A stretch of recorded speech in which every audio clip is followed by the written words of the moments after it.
Hi everyone, welcome to my channel education facilitator. तो आज हम रूट वर्ड्स को डिस्कस करेंगे। आज है सेशन 5 जो कि word power made easy dictionary से लिया गया है। इससे रिलेटेड कुछ और सेशन हैं जो आपको डिस्क्रिप्शन बॉक्स में मिल जाएंगे। साथ के साथ मैं इसी डिक्शनरी से वोकैबुलरी एक्सप्लेन करती हूँ, तो कुछ वोकैबुलरी के वीडियोस आपको डिस्क्रिप्शन बॉक्स में मिलेंगे। अदरवाइज प्लेलिस्ट में भी आप देख सकते हैं कि मैंने कम से कम 200 वर्ड्स करा दी हैं अलॉन्ग विद एग्जाम्पल्स, उनके एंटोनिम्स, सिनोनिम्स और उनके पार्ट्स ऑफ स्पीच क्या होते हैं, उनको हिंदी में किस तरह से एक्सप्लेन करते हैं। क्योंकि ये जो सारे वर्ड्स हैं जो word power made easy dictionary से लिए हैं, ये बहुत ही इंपॉर्टेंट होते हैं हमारे गवर्नमेंट एग्जाम में। So let's begin without wasting time. What is it? तो कोई भी हम वर्ड जब डिस्कस करते हैं, तो जब हम रूट वर्ड की बात करते हैं, तो रूट वर्ड ऐसा वर्ड होता है जो किसी भी शब्द के अगर हम देखेंगे या तो प्रीफिक्स बन करके वो यूज होता है या वो सफिक्स बन के यूज होता है। मतलब या तो वो प्रत्यय, हिंदी में हम प्रत्यय बोलेंगे, या उपसर्ग बन करके वो यूज होता है। तो आज हम कुछ ऐसे वर्ड्स जानेंगे जो कि मैं प्रीवियस वाला जो वीडियो मैंने एक्सप्लेन किया था, how to talk about doctors, जिसमें डॉक्टर्स के बारे में डिस्कस किया था। आज हम उन्हीं के रूट वर्ड्स के बारे में मैं यहाँ पर एक्सप्लेन करूंगी। जो डॉक्टर्स हैं उनसे रिलेटेड किस तरह से वर्ड्स फॉर्म होते हैं और उनके डिफरेंट डिफरेंट क्या मीनिंग्स होते हैं और डिफरेंट और क्या वर्ड्स बनते हैं। Let's begin. So the first word is gynaecologist.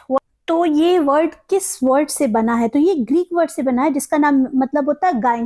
गायन का मतलब क्या होता है? गायन का अर्थ होता है वुमेन, जो औरतें होती हैं उनसे होता है। तो जहां पे भी आपको गायन लिखा होगा वहां पे महिलाओं से संबंधित वो मीनिंगफुल वर्ड्स बनेंगे। तो ये गायनेकोलॉजिस्ट कौन होते हैं? जो डॉक्टर्स होते हैं। किससे रिलेटेड डॉक्टर्स होते हैं? डॉक्टर्स। से रिलेटेड जो भी डॉक्टर्स होते हैं उनको हम क्या बोलते हैं? गायनेकोलॉजिस्ट बोलते हैं। अच्छा, अब इन वर्ड को किस तरह से, जैसे ये तो हो गया गायन, इसके बाद लोगोस का मतलब क्या होता है? लोगोस का मतलब होता है स्टडी करना। और IST ये एक सफिक्स है। इसका अर्थ क्या होता है? इसका अर्थ होता है एक्सपर्ट, किसी भी चीज के विशेषज्ञ होना।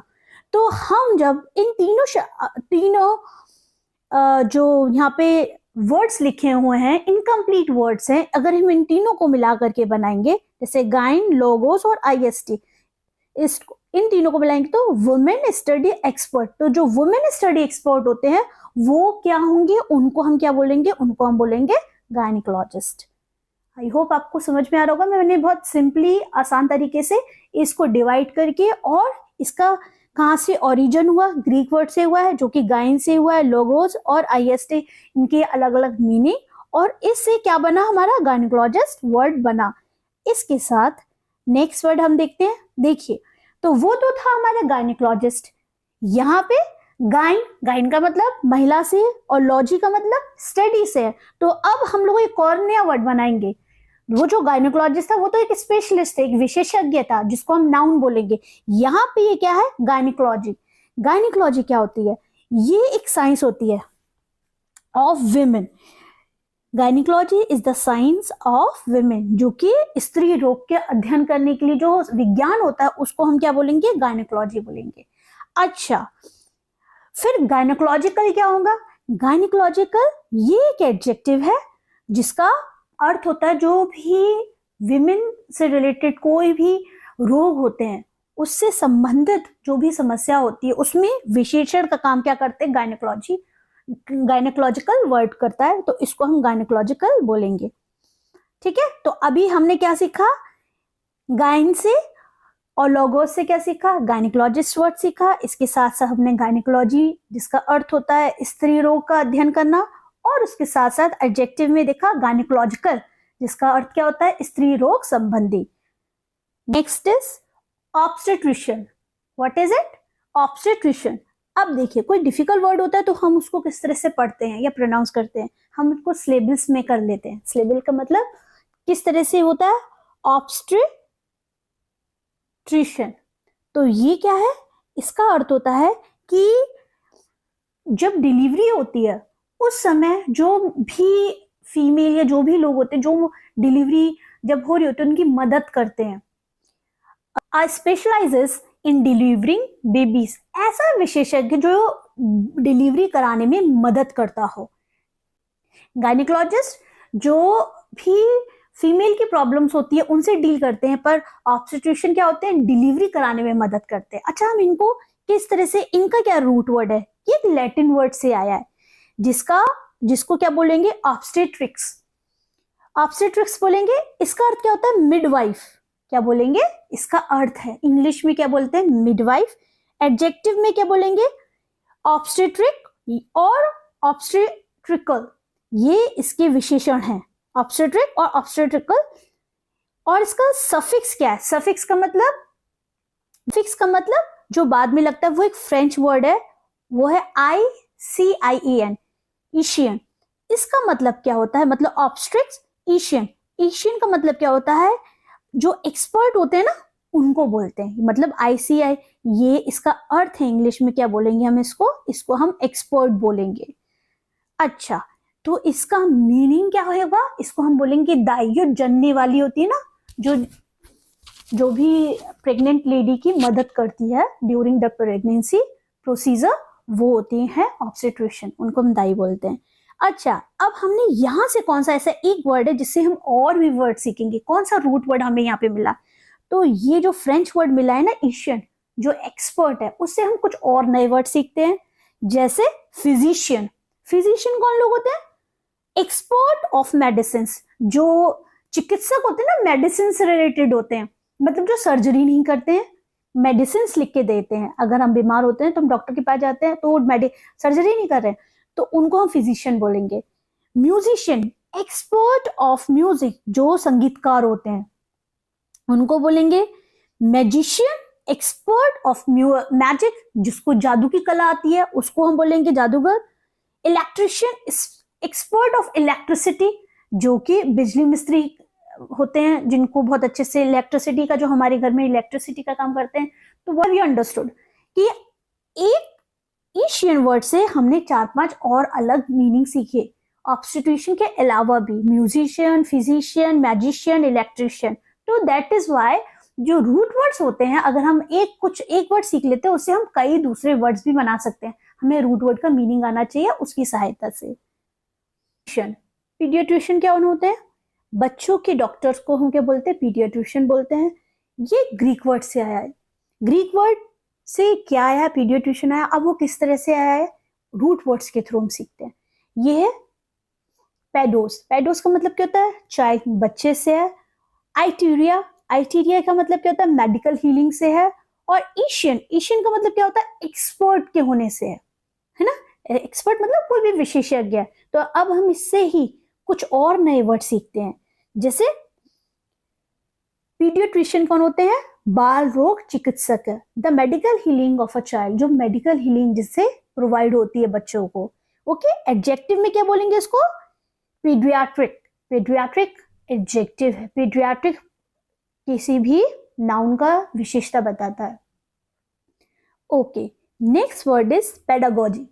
पेडागोजी जो टीचर्स होते हैं और जो भी स्पेशली हम लोग शिक्षा से संबंधित होते हैं, तो पेडागोजी का हमें जैसे अगर आप सीटेट स्पेशली पढ़ रहे तो पेडागोजी आपको आनी चाहिए। शिक्षा शास्त्र इसका मीनिंग होता है, हिंदी में बोलेंगे। ये किसे है, पैडोस तो आपको पता ही है, पैडोस का मतलब ये ग्रीक वर्ड है जिसका अर्थ होता है चाइल्ड से। एगोस, ये क्या है, इसका मतलब होता है लीडिंग, डेवलपमेंट और मेथड ऑफ टीचिंग। ये क्या है, पेडागोजी का अर्थ है, मतलब पैडोस और एगोस से मिला है पेडागोजी, जिसमें पैडोस का मतलब होता है चाइल्ड और एगोस का मतलब होता है लीडिंग या डेवलपमेंट। तो फुल मीनिंग क्या होगा, द लीडिंग ऑफ चिल्ड्रन, जो बच्चों के विकास में, बाल विकास में शिक्षा शास्त्र में सहयोग करता है, उसको हम क्या बोलते हैं, पेडागोजी बोलते हैं। अब पेडागोजी से हमने क्या सीखा, एक वर्ड सीखा, पेडागॉग। पेडागॉग क्या होता है, टीचर होता है, उनको बोलते हैं। अच्छा, यहाँ पे जो पेडागॉग का मतलब है, यहाँ पे थोड़ा सा नेगेटिव टर्म में भी बोल सकते हैं टीचर, जो कि पुराने ख्यालात के होते हैं, ओल्ड फैशन होते हैं, उनको बोलेंगे। मतलब पुरानी, आज के टाइम में जो हम टीचर्स हैं, बहुत सारे इनोवेटिव स्किल्स, बहुत सारी टेक्निक्स आप देख रहे हैं ऑनलाइन, और बहुत सारे मतलब डेली बेसिस पे हम लोग चीजें चेंजेस करते हैं, पर जो पेडागॉग होते हैं ये पुरानी प्रणाली, शिक्षा प्रणाली को ही फॉलो करते हैं, तो इसलिए थोड़ा सा नेगेटिव टर्म में यूज किया जाता है पेडागॉग का मतलब। ये यही रीजन है। आपके चैनल का नाम क्या है? फैसिलिटेटर। फैसिलिटेटर का मतलब क्या होता है? जो मददगार होता है, सुविधाजनक होता है। टीचर आपको गाइड कर रहा है, लेकिन जो फैसिलिटेटर का जो मेन एम होता है वो यही होता है कि जो भी सीखने वाला है उसके लिए वो थोड़ी हेल्प करे। अदरवाइज बुक्स तो सभी को पढ़ना आता है। Okay, next is dermatologist. Dermatologist ये क्या होते हैं? ये त्वचा विशेषज्ञ होते हैं, हमारी स्किन से रिलेटेड होते हैं। अच्छा, ग्रीक वर्ड से आया है डर्मा वर्ड, जिसका अर्थ होता है स्किन। अब इस डर्मा से हम और कौन कौन से वर्ड्स बनाएंगे? Let's see. Hypodermic, epidermis, taxidermy. यहां तो हो गए हमारे 3 वर्ड। पहले तो हम 3 वर्ड्स को एक्सप्लेन करने दो। ये क्या होते हैं? जो हाइपोडर्मिक होते हैं, चमड़े के नीचे का जो होता है needle penetrates under the skin. जो हमारी स्किन के अंदर की जो ट्रीटमेंट होता है उसके लिए हम बोलेंगे इसको हाइपोडर्मिक को। एपिडर्मिस। एपिडर्मिस क्या होते हैं? ये बाहर त्वचा से रिलेटेड, मतलब स्किन के बाहर के लिए, जैसे अगर पिगमेंटेशन वगैरह अगर हमें हो गया तो उसकी ट्रीटमेंट के लिए। It is the outer most layer of the skin. ये हमारे स्किन के बाहर की त्वचा को क्या बोलते हैं हम लोग? एपिडर्मिस बोलते हैं। ओके। और टैक्सीडर्मी क्या होता है? टैक्सीडर्मी, जिसका अर्थ लिखा है चर्म पूर्ण करना। वैसे तो इसका अर्थ ये है, लेकिन रियलिटी में हम क्या बोलेंगे? It prepares, stuffs and mounts the skin of animals. ये जो मरे हुए जानवर या पक्षियों को, ये मरे हुए जानवर और जो पक्षियों की जो खाल होती है उसको तैयार करने के लिए और उनमें विशेष तरह की सामग्री भरने की एक तरह की आर्ट होती है, जिससे वो, जिनको हम देख करके, जैसे आप देखते हैं ना, जैसे चीता है और उसकी खाल, जो कि जैसे किसी भी एनिमल है, कोई भी एनिमल है, और वो उसकी खाल को यूज कर रहे हैं उसके अंदर स्टफ भर करके, और वो दूर से ऐसा लग रहा है कि वो जिंदा है, तो उसको क्या बोलेंगे हम? टैक्सीडर्मी बोलेंगे। तो ये सब डर्मा से एक वर्ड है, रूट वर्ड, उससे बन रहे हैं ये सारे वर्ड। और पैकीड्रम। पैकीड्रम क्या है? अब देखिए यहाँ पे भी ड्रम लिखा हुआ, तो मतलब ये भी हमारी स्किन से रिलेटेड है। Is an animal with an unusually thick skin. अच्छा, ये जो बहुत मोटी चमड़ी होती है ना, जानवरों की कुछ होती है, उनके लिए बोला गया thick skin, like elephant, rhinoceros. मोटे चमड़े का जानवर को बोलेंगे, क्या बोलेंगे उनको? पैकीड्रम बोलेंगे। डर्माटिट। अच्छा, और आज का लास्ट वर्ड है जो हम डर्मा से सीख रहे हैं, वो क्या है हमारा? डर्माटाइटिस। क्या बोलेंगे इसको हम? Dermatitis is the journal name for any skin inflammation और इरिटेशन। ये जो हमारे स्किन में सूजन हो जाती है, किसी भी तरह की लाली हो जाती है या इरिटेशन हो जाती है, उसको हम क्या बोलेंगे? डर्माटाइटिस। उसको हम क्या बोलेंगे? डर्माटाइटिस। उसको क्या हम बोलेंगे? डर्माटाइटिस। तो आज रूट वर्ड्स में हमने कुछ मीनिंग्स, तो आज के हमने सेशन में, जो सेशन 5 है, उसमें कुछ स्पेशलिस्ट और उन रूट वर्ड्स और उनके डिफरेंट मीनिंग्स और सीखे। और इसी तरह से मैं आप लोगों को डेली बेसिस पे कुछ अच्छा सिखाती रहूंगी। जो लोग नए जुड़ रहे हैं या जो वीडियोस देखते हैं, मैं कुछ नया जरूर लेके आती रहूंगी, और आपकी वोकेबलरी में और आपके एग्जाम पर्पज से ये तरह सारी वीडियोस बहुत ही बेनिफिशियल होंगी। इसलिए आप लोग जब भी वीडियो देखते हैं, कंप्लीट वीडियो देखिए, वीडियो को लाइक कीजिए, शेयर कीजिए और सब्सक्राइब ज़रूर कीजिए, क्योंकि मेरा न्यू चैनल है और बहुत ज़रूरत है कि जो लोग पढ़ने वाले हैं, जो सच में कुछ सीखना चाहते हैं, वो ज़रूर सब्सक्राइब करें। मेरे videos most of the time मैं शाम के टाइम, इवनिंग में 5 o'clock तक ही अपलोड करती हूँ। तो आप लोग, और संडे का दिन ऐसा हो जाता है because I am a Christian, तो संडे का दिन थोड़ा सा बिजी रहता है, तो मैं संडे को अपलोड नहीं कर पाती हूँ वीडियोस, या बीच में कभी कभी बहुत कोई इमरजेंसी हो तो मैं अपलोड नहीं कर पाती, बट मैं कोशिश करूंगी कि मैं डेली बेसिस पे अपलोड करूँ। तो मेरे साथ बने रहने के लिए आप लोगों को बहुत बहुत थैंक यू, और आप अपने सुझाव ज़रूर दीजिए कमेंट बॉक्स में। Thank you so much.